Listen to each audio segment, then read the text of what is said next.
Okay guys, thank you so much for tuning back into Fishing with Pristine Lures. Today we're not actually going fishing, we're going to talk about fishing lures and why the different bibs, the plastic things in the front of the lures, make the lures swim differently.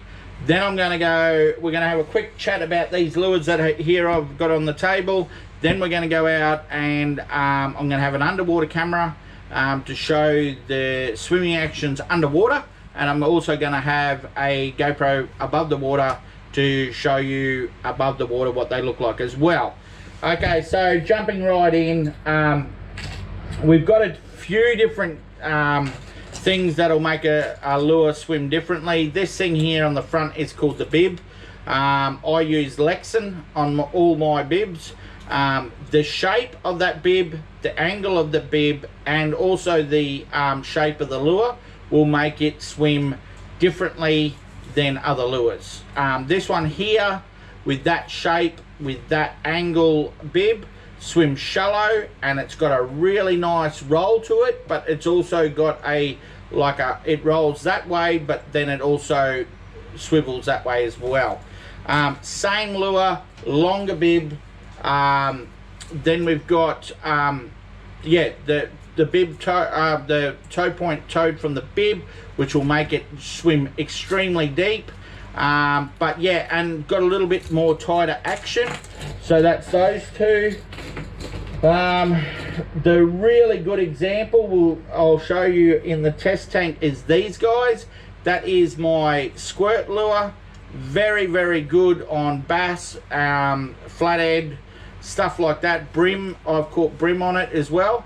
But little tiny bib in the front, good angle, bigger bib, less angle, and towed from the bib. So this one goes down to 10 to 15 foot. That one only goes down to 5 foot. This one here, really, because I've got a very big, broad bib on it, you can bring it back a lot slower, so you don't have to, the faster you pull back a lure, if you're casting and retrieving, the faster you pull it back, the deeper this will go. But because it's a floating lure and because it's got a big bib, I can roll it back really slowly, and it's got a really good action, and fish come out from weed beds and stuff and hit that really well. So that's going to show you the best example, because they're identical shapes but with a totally different bib in it. So the other one we're going to show you is a new lure that I'm playing with at the moment. New shape, this one here, no name, got the 3D eye glued into it, so it looks pretty professional, but really sharp bib, and that gives it a real tight little action on it, which is really good. Really sends out that distress signal to the predator fish. Obviously you've got to show you the predator, towed from the bib, big round bib, swims good, great action. Then we have the SPRATE, which I catch a lot of my cod, jack, stuff like that. Excuse me. And because it's towed from the eyelet on the front, not from the bib, nice shallow diver. And folks, if you're in Bundaberg and you want to catch a fish on lure, I don't care if it's soft plastic, a vibe, whatever, try the yellow and green. I've done extremely well on that color. Then you've got the herring, which has got a real sharp bib, towed from the bib, really deep, and also a real tight action. We're going to go through them as well. Another one, we're going to do the popper, the pop and stop, pristine little pop and stop, just because I want to see what it looks like underwater, from the underwater shot. I'm going to show you two different techniques on how to use that as well. And then we have the flatjack, real flat lure, hunchback with a flat belly. Really lazy sort of an action, but really good on flathead. I've caught 99% of my flathead on that color and that shape. Then we have the lizard, which has got a bit different shape, not as lazy action as the flatjack, but still the 5 foot diving depth. We have the BARRA J, different fib, show you the different style of swimming with that one. Really good, had real good action and good success on BARRA lately on that one. Then we're going to look at the all-rounder and big bib, big body, just a really good lure. And then we're going to have a look at a vibe underwater. This is a hard vibe, so very hard, hard 2-pack plastic, and I'm going to show you what they look like underwater as well, just for the heck of it. But yeah, and then I'm going to get these lures with the wires in their bibs. You can tune them, no worries, but it's a little bit harder to see, so I'm going to probably tune this one. If you've ever bought a lure before and it swims to one side or the other side, or it doesn't have quite a good action, I'm going to tell you and show you on this lure here how to rectify that. So I hope you enjoy. Sorry for all you die-hard lure fishermen, because this is going to be as boring as heck for you guys, but I've had so many messages on the Pristine Lure page, private messages asking me to go through this with people. So here it is. Hope you enjoy it, and let's go out and see the test tank.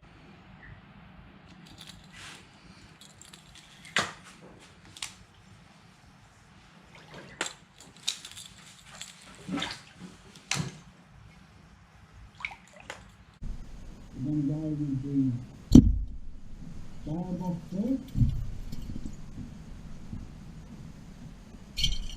This is the shallow version.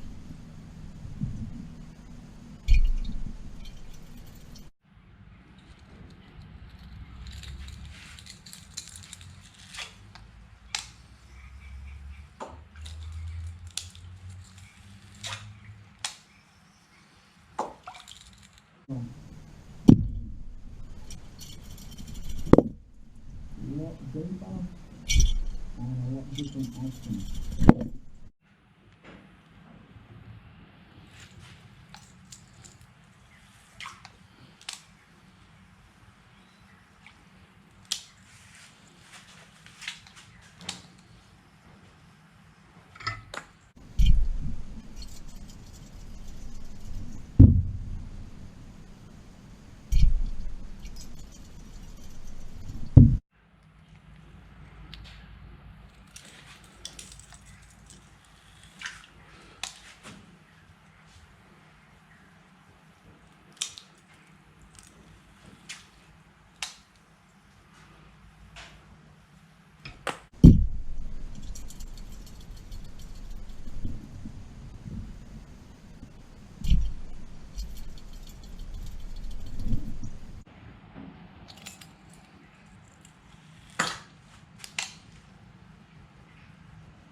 Slowly sinking of the spinning wheel.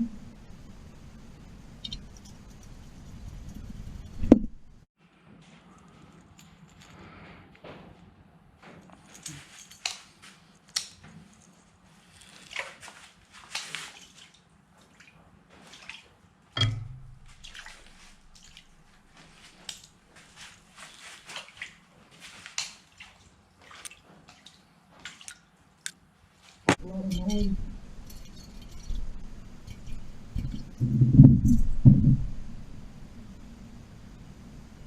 Very hard to do.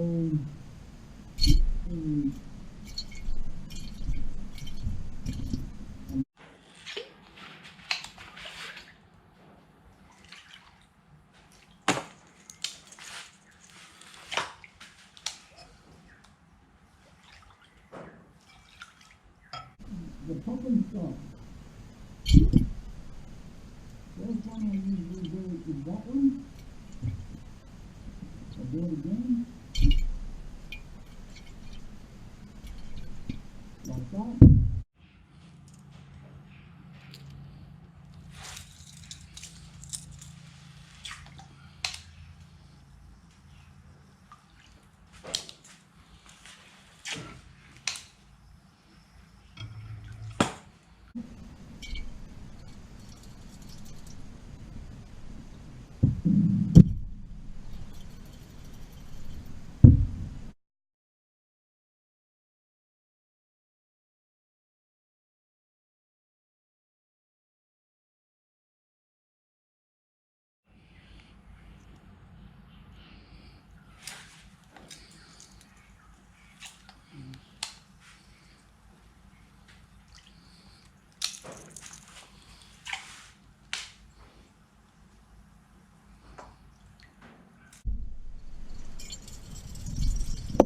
Very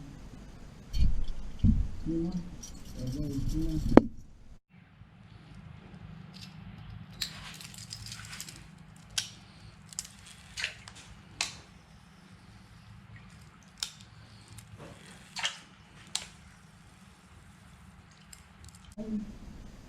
This is the one that has a real wide action, very wide knife action.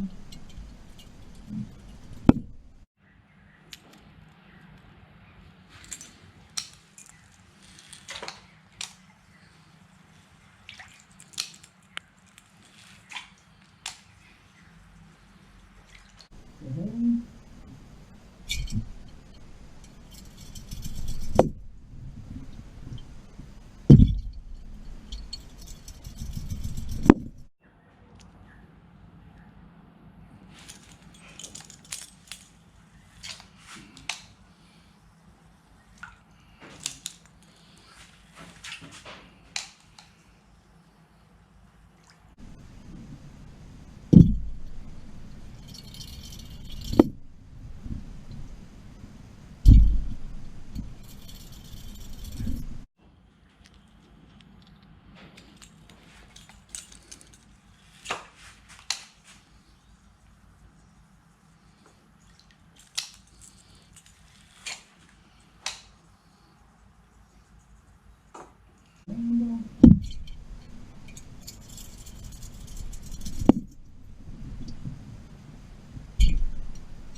Wide.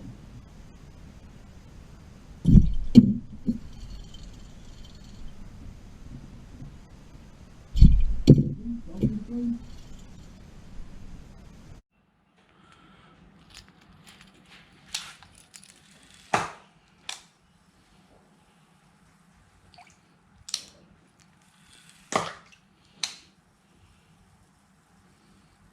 I'm going to show you how to tune as well.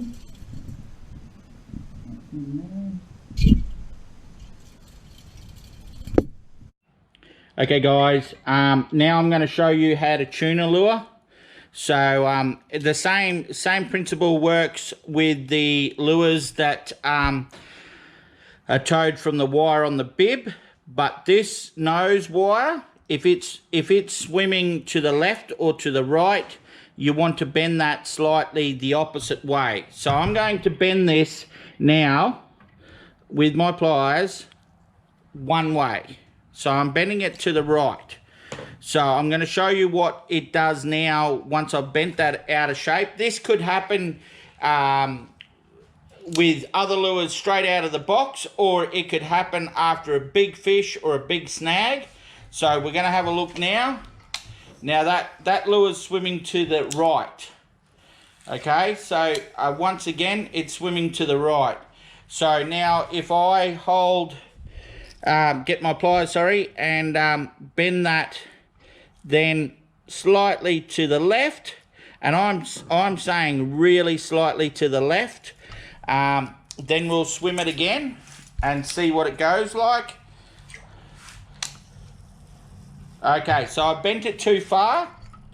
So what I'm going to do now is just bend it back a slight bit. And as you can see, that's how technical some lures can be. They can be right on the edge. So you've got to have them exactly right or they don't swim. There we go. And that one now is swimming perfectly straight again. So I hope that helps you. But yeah, if it's swimming to the right, you want to bend this eyelet at the front where you hook your line to the left. If it's swimming to the left, you want to bend it slightly to the right. I hope that helps you. Okay guys, thank you so much for watching this video.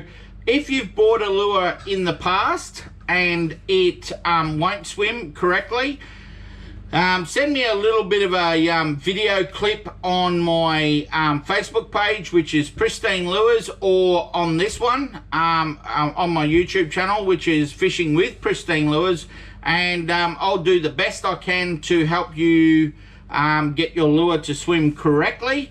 Also, at the start of this video, I talked about picking the right lure for the right application.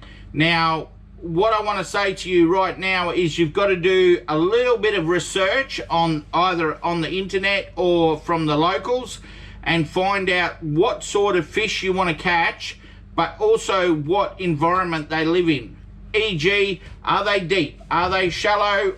You know, like flathead. They're a shallow, they get up on the flats. You can cast lures at them, you can cast whatever. But if you're going to deal with, like, cod can be really deep, mangrove jack around snags and stuff like that. So you need to do your research, but then also look at the package of the lure and find out what sort of depth that lure is going to dive to and what sort of action that's going to have. The sharper the bib, like a triangle sort of bib, it's going to have a real shimmy. A rounded bib's going to have more of a wobble, like that. So I hope that's helped you. And yeah, have fun out there fishing and hook in.